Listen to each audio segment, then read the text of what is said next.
Ly Tieu Ca woke up early in the morning as the first rays of sunlight began to pierce through the small window of her modest house in the countryside. She felt tired, her whole body weighed down after a restless night.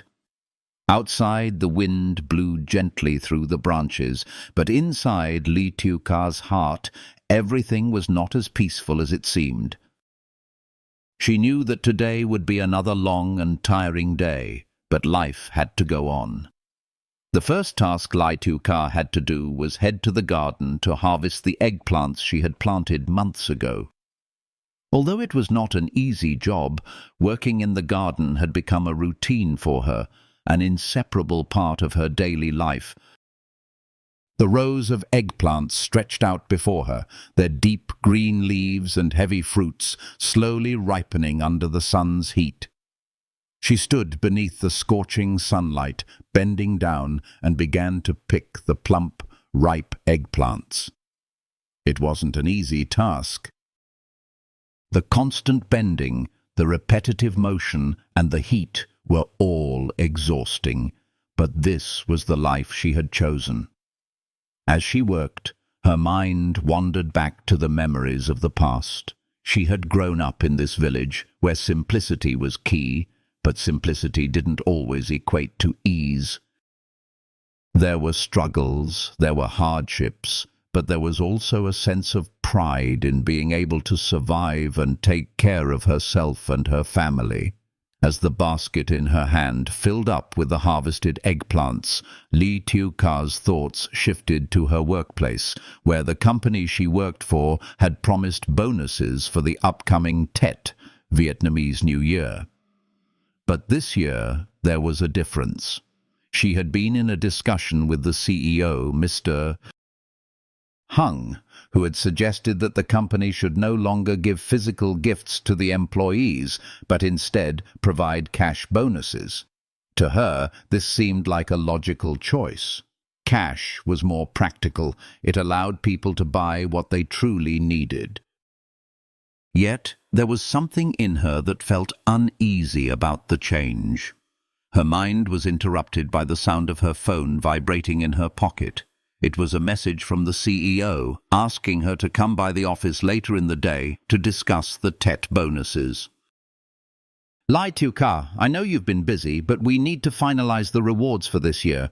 Can you come by the office? The message read. She sighed and placed the last eggplant into the basket. It was just another task on her growing to-do list. But despite the exhaustion she felt, Ly Tieu Ca was determined to get everything done. She knew the importance of her role in the company, and even though the work was demanding, it was her responsibility to ensure everything went smoothly. She slowly made her way back to the house where her mother was preparing breakfast. The familiar smell of rice and soup filled the air, but today something felt different. Perhaps it was the weight of the conversation she had just had with the CEO. Or maybe it was the deep-seated exhaustion she had been carrying for days. But something was off. After breakfast, Ly Tieu Ca gathered her things and prepared to leave for the office. The drive was long, but she was used to it. As she sat in her car, the landscape outside passed by in a blur. Her mind drifted to her family, her responsibilities, and the future. She had always been strong, independent, but today she couldn't help but feel a bit of doubt creeping in. As she arrived at the office, she was greeted by Mr. Hung, who looked more serious than usual. His face was tense, and the usual warm smile was missing. "We need to talk about the Tet bonuses," he said, his voice lower than usual. Ly Tieu Ca nodded, trying to read his expression. The conversation turned to money, to gifts, to workers who had been there for years, and those who had just joined. There were discussions about fairness, about what people needed and what the company could afford. But as the meeting went on, Ly Tieu Ca found herself growing more and more distant She understood the logic behind the decision to offer cash instead of gifts, but she also knew that for some workers the physical gifts represented something more than just material items. It was a symbol of appreciation, a token of recognition for their hard work. And yet the company was moving toward a more pragmatic approach. Cash made more sense, but at what cost? As the meeting concluded, Mr. Hung asked her to stay behind for a moment. "You've been working hard, Ly Tieu Ca, but you look exhausted. Are you okay?" he asked, his tone softening slightly. Ly Tieu Ca hesitated for a moment, then smiled faintly. "I'm fine, just a bit tired. It's been a busy season, Mr. Hung looked at her with concern. "You should take care of yourself. If you need to see a doctor, just go. You're no good to anyone if you're not well." She nodded, her mind racing. She had been feeling unwell for a few days now, but the thought of going to the doctor seemed so distant. There was always something more important to do, something else to worry about. "I'll be fine," she said, forcing a smile. Mr. Hung seemed unconvinced, but he didn't push the issue any further. He handed her the paperwork for the TET bonuses, and she left the office, her mind heavy with the weight of the conversation. The drive home was long, and by the time she arrived, it was already late in the evening. Her mother greeted her at the door, but Ly Tieu Ca could sense the concern in her eyes. "You look tired," her mother said softly. "Have you been to the doctor yet?" Ly Tieu Ca shook her head. "I'll go tomorrow, I promise." But as she lay in bed that night, the exhaustion from the long day seemed to take over her body. Her mind drifted to the CEO's words. She knew she couldn't keep pushing herself forever, but what choice did she have? The next morning, Ly Tieu Ca woke up with a heaviness in her chest. Despite having slept through the night, she still felt exhausted. The fatigue wasn't just physical, it was mental. She had spent so many days juggling work, family, and responsibilities that she felt as though she was losing herself. The thought of seeing a doctor still lingered at the back of her mind, but it felt like just another task to add to her never-ending list. She stood in front of the mirror and stared at her reflection. Her tired eyes and pale face told a story she had been ignoring for far too long. She wanted to brush it off, to keep going as she always did. But the pain in her body, the dizziness, the feeling of weakness were becoming impossible to ignore. After breakfast, she decided to go ahead and visit the clinic. Her mother insisted on coming with her, but Ly Tieu Ca gently refused. She needed to face this on her own.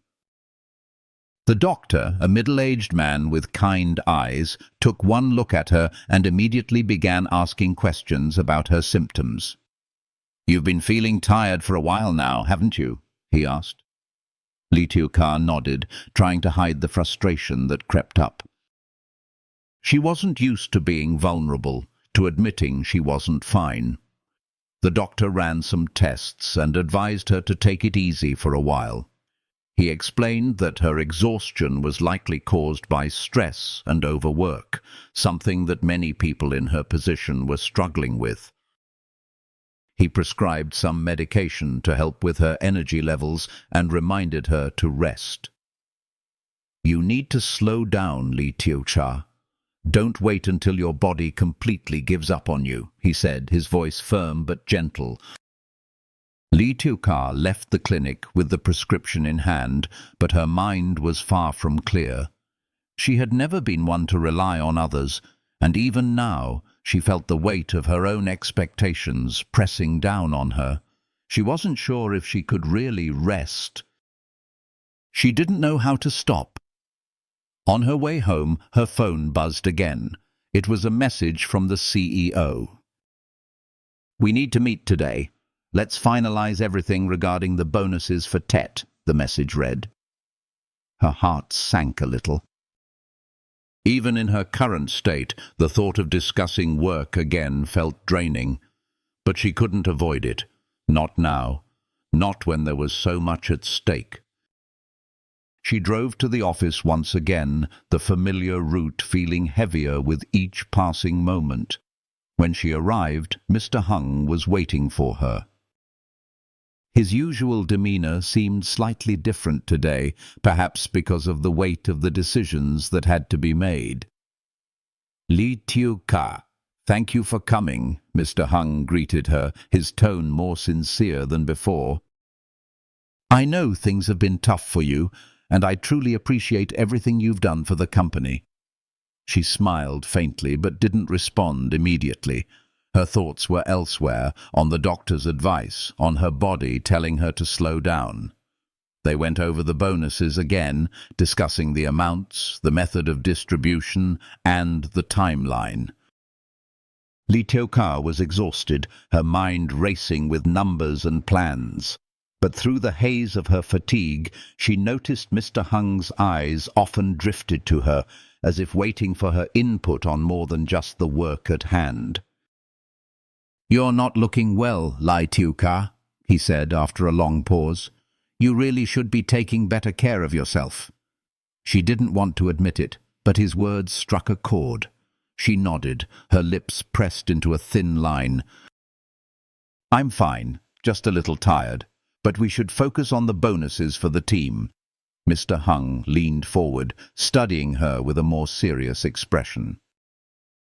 "You've been carrying a lot on your shoulders, but you don't have to do it alone. You've built a great team here, and they trust you. You need to let them help you too, you know." Ly Tieu Ca stared at him, unsure of how to respond. She had always prided herself on being independent, on doing everything herself. But lately, she couldn't ignore the growing realization that maybe she couldn't do it all anymore. "I'll think about it," she finally said, her voice barely above a whisper. As she left the office that day, she felt both a sense of relief and anxiety. The weight of her responsibilities was still there, but there was a flicker of something else, a hope that maybe things didn't have to be so hard. Maybe, just maybe, she could lean on others. When she returned home, her mother greeted her as usual, but there was a noticeable worry in her eyes. "How did it go?" her mother asked, setting a cup of tea in front of her. Ly Tieu Ca didn't answer immediately. She took a deep breath and exhaled slowly. "I'm going to rest. I need to. I've been pushing myself too hard." Her mother's eyes softened with understanding. "It's about time, my child. You've been carrying everything on your own for so long. You deserve to take care of yourself." That evening, as she sat on the porch, watching the stars slowly appear in the night sky, Ly Tieu Ca allowed herself a moment of peace. She knew that there was a long road ahead of her. There always would be. But for the first time in a long time, she felt a tiny spark of hope. Maybe she didn't have to carry all the weight by herself. Maybe, just maybe, there was a way to find balance between her responsibilities and her own well-being. For the first time in a long time, Ly Tieu Ca allowed herself to dream of a future where she didn't have to sacrifice everything for the sake of others. Maybe it was time for a new beginning.